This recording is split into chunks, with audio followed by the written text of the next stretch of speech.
அண்மை செய்தியை பார்த்து வருகிறோம். முன்னாள் அமைச்சர் விஜயபாஸ்கர் வழக்கில் தங்களையும் இணைக்க கோரி அமலாக்கத்துறை மனு தொடுத்திருக்கிறது. அதிமுகவின் முன்னாள் அமைச்சர் விஜயபாஸ்கர் அவர்கள் தற்பொழுது குடும்பத்துடன் டெல்லிக்கு அழைத்து செல்ல உள்ளதாக அமலாக்கத்துறை தரப்பிலிருந்து தகவல்கள் வெளியாகி இருக்கிறது.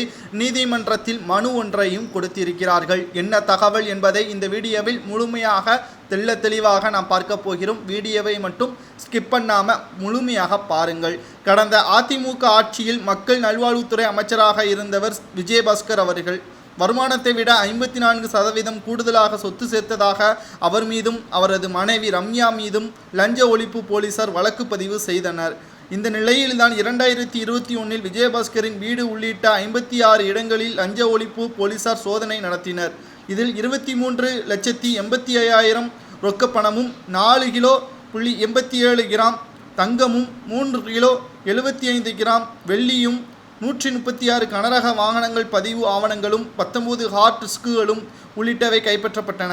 இந்த வழக்கில் 216 பக்கங்கள் கொண்ட குற்றப்பத்திரிகை புதுக்கோட்டை மாவட்ட முதன்மை அமர்வு நீதிமன்றத்தில் லஞ்ச ஒழிப்புத்துறை போலீசாரால் தாக்கல் செய்யப்பட்டன.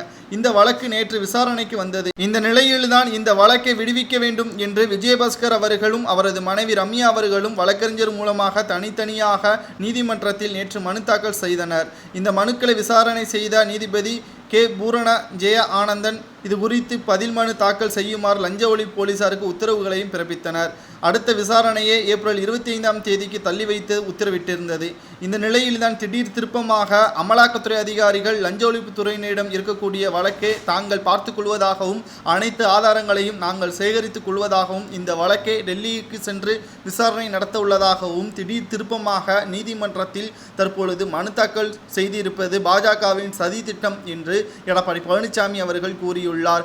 ஆனால் இவர்கள் பறிமுதல் செய்யப்பட்ட ஆவணங்களுக்கோ அல்லது பணத்திற்கோ இதுவரைக்கும் எந்த ஒரு ஆதாரமும் காட்டப்படவில்லை. இந்த நிலையில்தான் விஜயபாஸ்கர் அவர்கள் சட்டத்திற்கு விரோதமாகத்தான் பணப்பரிவர்த்தனை செய்ததாகவும் பணங்களை வைத்திருப்பதாகவும் அமலாக்கத்துறை அதிகாரிகள் சந்தேகப்படுகிறார்கள். இதன் காரணமாக தமிழக லஞ்சத்துறையிடம் இருந்து தாங்கள் இந்த வழக்கை பார்த்து கொள்வதாக நீதிமன்றத்தில் வழக்கு ஒன்றையும் மனு தாக்கல் மூலியமாக செய்திருக்கிறார். இதற்கான விசாரணை இன்று மாலை 4:30 மணி அளவில் நடைபெறும். நிச்சயமாக கூண்டோடு விஜயபாஸ்கர் அவர்களது குடும்பம் டெல்லி திகார் சிறைச்சாலையில் அடைக்கப்படுவார்களா என்பது மிகப்பெரிய ஒரு கேள்வியாக இணையதள பக்கத்தில் வைரலாக பரவி வருகிறது. ஏற்கனவே குட்கா ஊழல் வழக்கில் தற்பொழுது வரை வெளியே வர முடியாத அளவிற்கு வழக்கு நீதிமன்றத்தில் நடந்து கொண்டிருக்கக்கூடிய நிலையில் தற்பொழுது சொத்து குவிப்பு வழக்கும் அமலாக்கத்துறை அதிகாரிகளால் கைது செய்யப்பட்டால் செந்தில் பாலாஜி அவர்கள் 8 மாதங்களுக்கு மேலாக சிறையில் இருக்கக்கூடியது போல் விஜயபாஸ்கரும் சிறையில் அடைக்கப்படுவார் என்றும் கூறப்படுகிறது.